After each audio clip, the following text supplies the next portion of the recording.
It's just such a positive and collaborative environment. I really enjoy it, so it's great. Get on with everybody.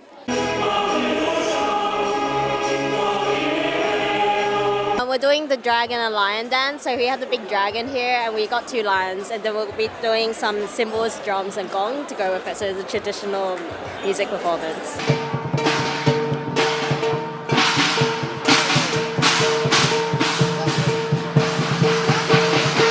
Open to other nationalities, and that's why it makes us so special, because we're so different, and diverse.